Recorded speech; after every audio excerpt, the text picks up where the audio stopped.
I wore an old Doordash jacket I found in a thrift store. I walked into the restaurant, head high like I belonged.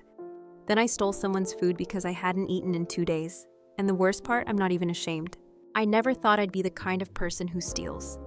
I grew up with rules with pride, with that voice in my head that always said, no matter how bad things get, don't lose yourself. But that voice has been awfully quiet lately, drowned out by the sound of my stomach growling. I'm 28. Used to work in tech support before the layoffs. Nothing glamorous, but it paid rent and kept the fridge full.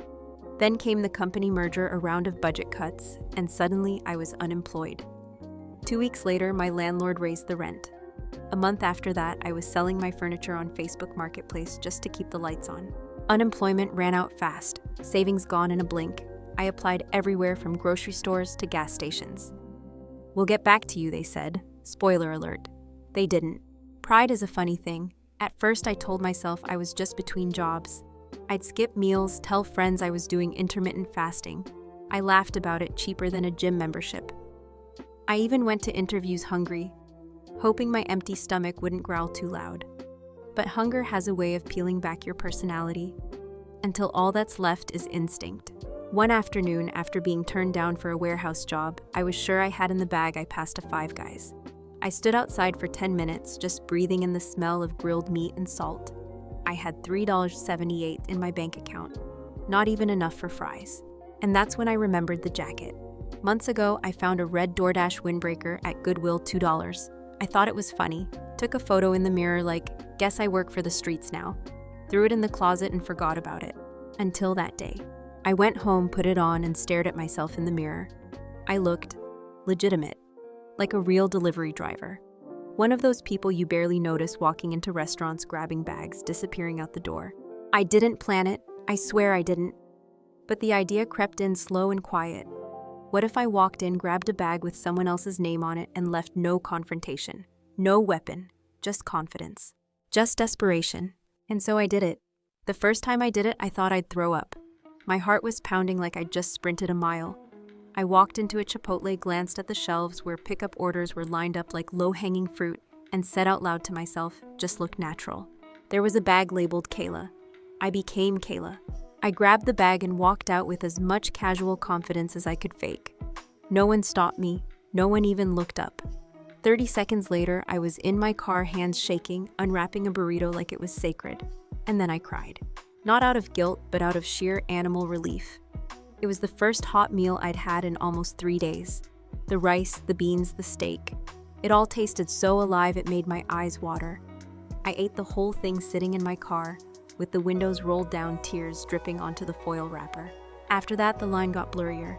I told myself I'd only do it once, just this one time to hold me over. But the next day came, and I was just as hungry, just as broke. And now I knew how easy it was. I wasn't robbing anyone directly. The food was already paid for. It would just be remade for the actual customer. At worst, I was a minor inconvenience. That's what I told myself anyway. So I did it again, this time at Panera, then Chick-fil-A, then again at Five Guys, like some poetic full circle moment. I got better at it, more confident. I'd time it so I walked in during rushes when no one could keep track of which delivery person had picked up which bag. I'd glance at the screen behind the counter to see which orders were marked, ready for pickup, then match the name. I even started carrying an old Postmates thermal bag for extra legitimacy. It was almost too easy. But here's the thing, nobody tells you about surviving like this. The guilt doesn't hit all at once.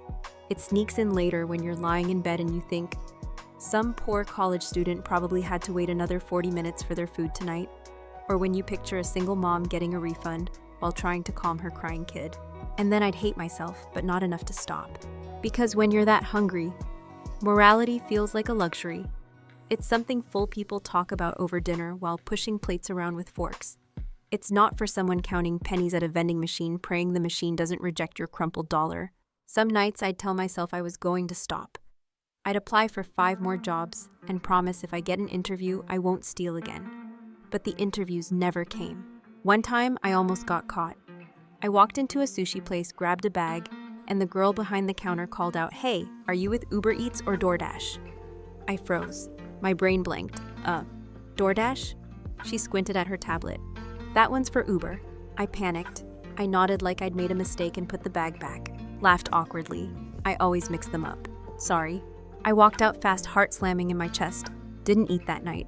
But the next day I was back at it, because I had to be. It all came to a head on a Tuesday afternoon. I remember because it was raining, the kind of rain that makes the air feel heavier, like the whole sky's just pressing down on you. I was standing outside a Thai restaurant, soaked through, wearing the red jacket that had somehow become my uniform. Inside it was packed, orders coming in nonstop. I spotted a bag labeled Matt B. I didn't hesitate, just grabbed it and turned. But this time, someone did look up.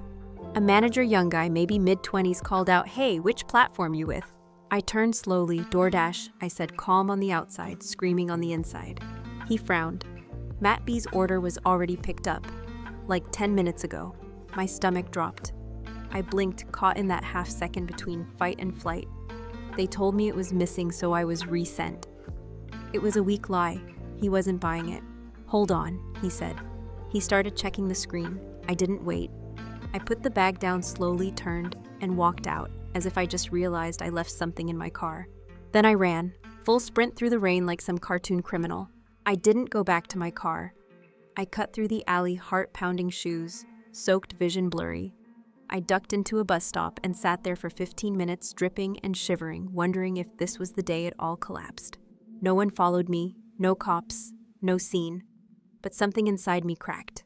Not because I almost got caught, but because I didn't even feel scared anymore. I felt numb, like my body had gotten used to running, used to lying, used to shrinking myself down into someone no one would notice. What kind of life is that?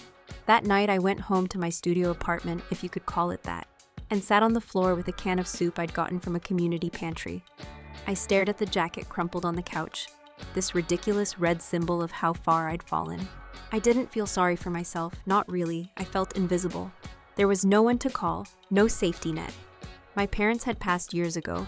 My closest friend had moved across the country and was too busy with a new baby and a mortgage to hear about my shame spiral.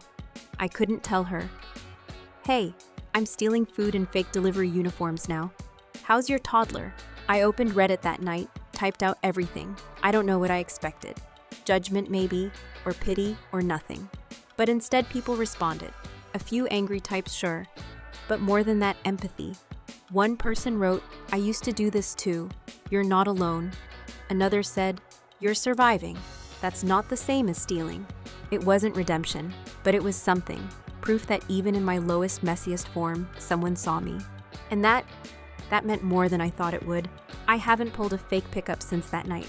Not because I suddenly became a better person, or because I found a job and everything turned around. Honestly, I'm still broke, still applying, still stretching every dollar like it's a piece of gum on its second life. But something changed. Not a big dramatic shift, just a pause. A breath between bad decisions. A moment of, I don't want to be this version of myself forever. I sold the Doordash jacket. Got $10 for it on Facebook Marketplace. It felt poetic somehow. Now I volunteer twice a week at a local pantry. They give me free meals in exchange. It's not glamorous, but it's something. I sweep floors, stock shelves, smile at strangers like I'm not one broken day away from spiraling again. And maybe I still will. But for now, I'm not pretending to be someone I'm not. That's the thing about desperation, it strips you bare. Shows you who you really are. And sometimes who you really are isn't who you want to be. I don't know what comes next. I still haven't landed a full-time job.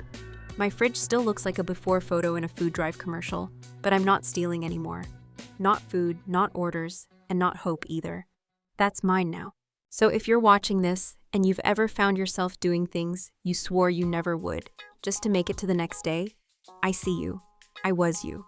Maybe I still am. But maybe surviving doesn't have to mean disappearing into shame. Maybe we can find each other in the mess. Maybe we can start there. If this story hit close to home, you're not alone. Not everyone talks about what it feels like to fall through the cracks, to do things you never imagined just to survive another day. But these stories matter. Your story matters.